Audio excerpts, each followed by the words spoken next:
प्यारे बच्चों, class 11th term 2 का एग्ज़ाम 16 तारीख से शुरू है। सारे मॉडल सेट का वीडियो मैंने बता दिया है आप लोगों को, सारे आंसर करवा दिए हैं। अब हम लोग सिलेबस पर चलते हैं कि जो आपका टर्म 2 के लिए इकोनॉमिक्स का सिलेबस है उसके आधार पर चैप्टर बाय चैप्टर मैं आप लोगों को इम्पोर्टेंट क्वेश्चन बता रहा हूँ। तो इसमें आज हम लोग चैप्टर देखेंगे पर्यावरण और धारणीय विकास से जो भी महत्वपूर्ण क्वेश्चन है उसको मैं आप लोगों को बता रहा हूँ, उसको बढ़िया से आप लोग याद कर लीजिएगा। ये 5 पार्ट में ये वीडियो बनाएंगे। ये आज पहला पार्ट है, उसके बाद फिर दूसरा पार्ट में नेक्स्ट क्वेश्चन इसी चैप्टर का रहेगा। शुरू करने से पहले आपसे निवेदन है कि अपने चैनल इकोनॉमिक्स प्लस पर नए हैं तो चैनल को जरूर सब्सक्राइब कर ले और बेल आइकन दबाकर ऑल नोटिफिकेशन ऑन कर ले। साथ ही अपने साथियों को, खास करके इकोनॉमिक्स के बच्चों को यह वीडियो ज़रूर शेयर करें, क्योंकि मैं चाहता हूं कि इकोनॉमिक्स में सभी का मार्क्स अच्छा आए। तो चलिए हम लोग आज कुछ नया सीखते हैं।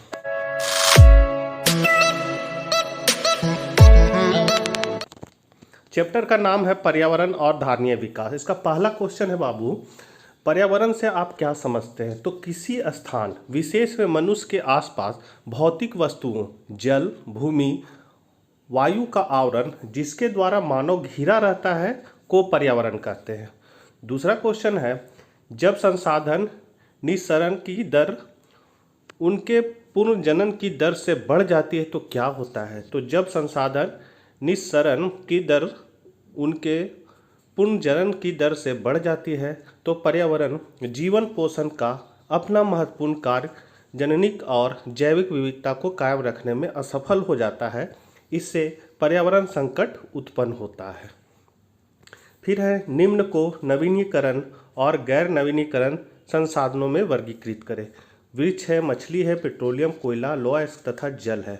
तो वृक्ष है क्या? नवीनीकरण। नवीनीकरण मतलब जो पुनः फिर तैयार हो जाएगा। मछली नवीनीकरण। पेट्रोलियम जो है अनवीनीकरण है, जिसको हम लोग तुरंत नहीं बना सकते, इसको बनने में करोड़ों सालों लग जाते हैं। कोयला भी अनवीकरणीय है, लौह भी अनवीकरणीय, जल नवीनीकरण है। आजकल विश्व के सामने और की 2 प्रमुख पर्यावरण समस्या है। तो क्या है? तो पहला है वैश्विक उष्णता और ओजोन अपक्षयन। फिर है, निम्न कारण भारत में कैसे पर्यावरण संकट में योगदान करते हैं? मतलब निम्न कारक भारत में कैसे पर्यावरण संकट में योगदान करते हैं, सरकार के समक्ष वे कौन सी समस्याएं पैदा करते हैं? तो सरकार के समक्ष उत्पन्न समस्याएं क्या क्या है? तो बढ़ती जनसंख्या है, वायु प्रदूषण, जल प्रदूषण, संपन्न उपभोग मानक, निरक्षरता, औद्योगिकरण, शहरीकरण, वन क्षेत्र में कमी, अवैध वन कटाई और वैश्विक उष्णता। तो इन लोग को एक एक करके बताना है बच्चों। तो पहला है बढ़ती जनसंख्या। तो बढ़ती जनसंख्या पर्यावरण संकट का महत्वपूर्ण कारक है। जनसंख्या वृद्धि के कारण प्राकृतिक संसाधनों का ह्रास हुआ है। विश्व की बढ़ती जनसंख्या के कारण इन संसाधनों पर अतिरिक्त भार के कारण इनकी गुणवत्ता प्रभावित हुई है। इसके अतिरिक्त अपशिष्ट पदार्थों का उत्पादन पर्यावरण की धारणीय क्षमता से बाहर हो गया है। दूसरा है बच्चों वायु प्रदूषण। तो वायु में ऐसे बाह्य तत्वों की उपस्थिति जो मनुष्य के स्वास्थ्य अथवा कल्याण हेतु हानिकारक हो, वायु प्रदूषण कहलाता है। वायु प्रदूषण का सर्वाधिक प्रभाव मनुष्य पर पड़ता है। शहरी क्षेत्रों में वायु प्रदूषण का खूब प्रसार हो रहा है। वायु प्रदूषण से श्वसन तंत्र संबंधी रोग, त्वचा कैंसर, आँख, गले व फेफड़ों में खराबी व दूषित जल आदि समस्याएं पैदा हो रही है। वायु प्रदूषण के कारण ही अम्लीय वर्षा होती है जो जीवों और पौधों के लिए हानिकारक है। फिर है आपका जल प्रदूषण। तो जब जल में अनेक प्रकार के खनिज, कार्बनिक तथा अकार्बनिक पदार्थ व गैसें एक निश्चित अनुपात से अधिक मात्रा में घुल जाते हैं तो ऐसा जल प्रदूषित कहलाता है। जल प्रदूषण के कारण मनुष्य को हैजा, अतिसार, बुखार और पेचिश आदि बीमारियां हो जाती है। फिर आपका है संपन्न उपभोग मानक। तो जनसंख्या की दृष्टि से भारत का विश्व में दूसरा स्थान है। मतलब जनसंख्या की दृष्टि से भारत का विश्व में दूसरा स्थान है। जनसंख्या वृद्धि के कारण यहाँ उत्पादन और उपभोग के लिए संसाधनों की मांग संसाधनों के पुनः सृजन की दर से बहुत अधिक है। अधिक उपभोग ने पर्यावरण पर दबाव बनाया है और इसी कारण से वनस्पति एवं जीवों की अनेक जातियां विलुप्त होने के कगार पर है। फिर है निरक्षरता। तो भारत में अनपढ़ लोगों की संख्या विश्व में सबसे अधिक है। निरक्षरता मानव जाति के लिए एक अभिशाप है। निरक्षर मनुष्य के लिए मानसिक स्तर का कम विकास हो पाता है। वह नई तकनीक को सहजता से स्वीकार नहीं करता है, उसमें खोजी दृष्टिकोण नहीं होता है। निरक्षर व्यक्ति की उत्पादकता भी कम होती है। निरक्षर होने पर व्यक्ति देश के संसाधनों का उचित प्रकार से प्रयोग नहीं कर पाते हैं। इस प्रकार निरक्षरता का शहरीकरण, औद्योगिकरण, आर्थिक समृद्धि एवं विकास की प्रक्रिया पर बुरा प्रभाव पड़ता है। अब है आपका औद्योगिकरण। तो भारत विश्व का 10वां सर्वाधिक औद्योगिक देश है। तीव्र औद्योगिकरण के कारण अनियोजित शहरीकरण, प्रदूषण एवं दुर्घटनाएं आदि परिणाम सामने आए हैं। तीव्र आर्थिक विकास के कारण प्राकृतिक संसाधनों पर काफ़ी दबाव पड़ा है तथा अपशिष्ट पदार्थों का भी अधिक उत्पादन हुआ है, जो पर्यावरण की धारणीय क्षमता से परे है। फिर आपका शहरीकरण।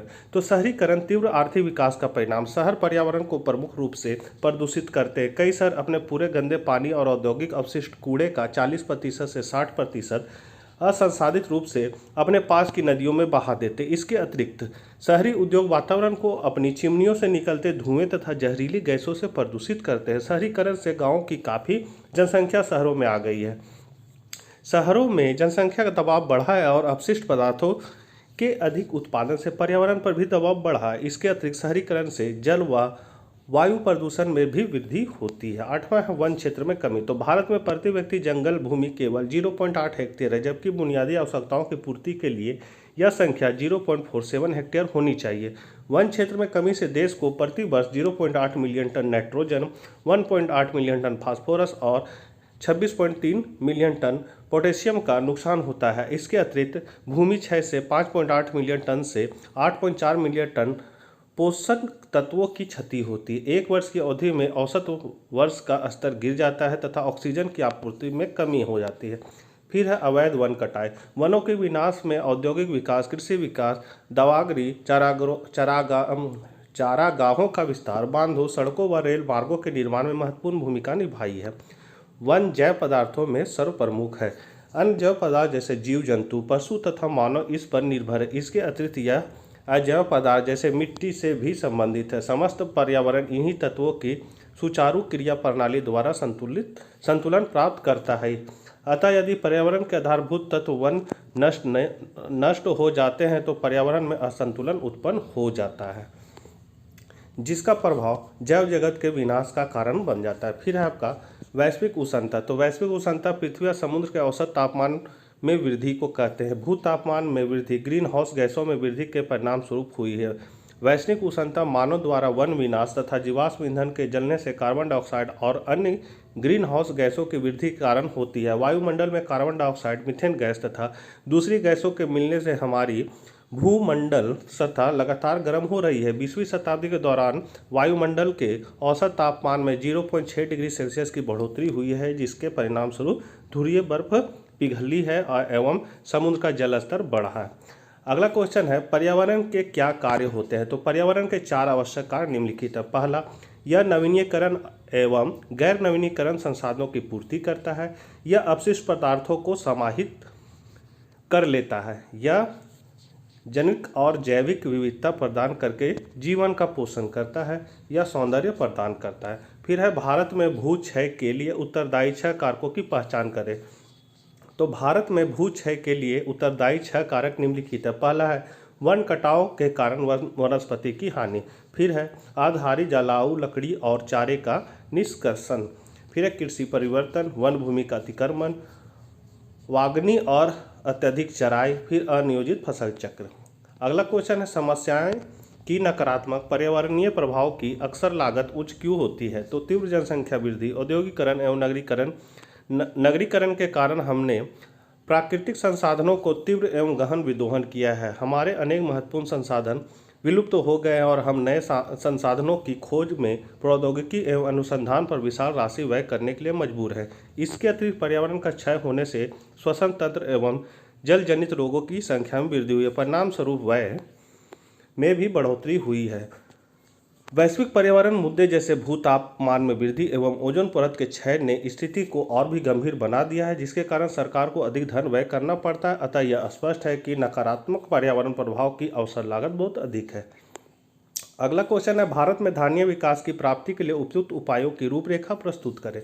तो आंसर है भारत में धारणीय विकास की प्राप्ति के लिए उपयुक्त उपाय निम्नलिखित है। पहला, मानव जनसंख्या को पर्यावरण की धारण क्षमता के स्तर तक सीमित करना होगा। दूसरा, प्रौद्योगिकी पद्धति संसाधनों को संवर्धित करने वाली हो, न कि उनका उपभोग करने वाली। तीसरा है नवीनीकरण संसाधनों का विदोहन धारणीय आधार पर हो, ताकि किसी भी स्थिति में निष्कर्षण की दर पुनः सृजन की दर से कम न हो। फिर है गैर नवीनीकरण संसाधनों की अपक्षय दर नवीनीकरण संसाधनों के सृजन की दर से कम होनी चाहिए। फिर है प्रदूषण के कारण उत्पन्न अक्षमताओं पर रोक लगनी चाहिए। अगला क्वेश्चन है बच्चों, भारत में प्राकृतिक संसाधनों की प्रचुरता है, इस कथन के समर्थन में तर्क दे। तो प्रकृति ने मनुष्य को जो वस्तुएं निःशुल्क उपहार स्वरूप दी है उन्हें प्राकृतिक संसाधन कहा जाता है। किसी देश की भौगोलिक स्थिति, संस्कृति, आकार, जलवायु, धरातल, भूमि, मिट्टी, वनस्पति, खनिज, जल, हवा, जीव जंतु, जीवाश्म, ऊर्जा, पदार्थ आदि प्राकृतिक संसाधनों की श्रेणी में सम्मिलित है। भारत में प्राकृतिक संसाधन प्रचुरता में पाए जाते हैं। पहला, दक्षिण के पठार की काली मिट्टी जो विशिष्ट रूप से कपास की खेती के लिए उत्तम है। अरब सागर से बंगाल की खाड़ी तक गंगा का मैदान है, यहाँ गंगा हो जाएगा, गंगा का मैदान है जो कि विश्व के अत्यधिक उर्वरक क्षेत्रों में से एक है। तीसरा है भारतीय वन वैसे तो असमान रूप से वितरित है, परंतु वे अधिकांश जनसंख्या को हरियाली और उसके वन्य जीव को प्राकृतिक आवरण प्रदान करते हैं। देश में लौह अयस्क, कोयला और प्राकृतिक गैस के पर्याप्त भंडार है। हमारे देश के विभिन्न भागों में बॉक्साइट, तांबा, क्रोमेट, हीरा, सोना, सीसा, भूरा कोयला, जिंक, यूरेनियम इत्यादि भी प्रचुर मात्रा में मिलते हैं और हिंद महासागर का विस्तृत क्षेत्र है। तो बच्चों ये पहला पार्ट का वीडियो है। सेकंड पार्ट के वीडियो में जल्द ही आपसे मुलाकात होगी। तब तक के लिए आज्ञा दीजिए। Bye bye.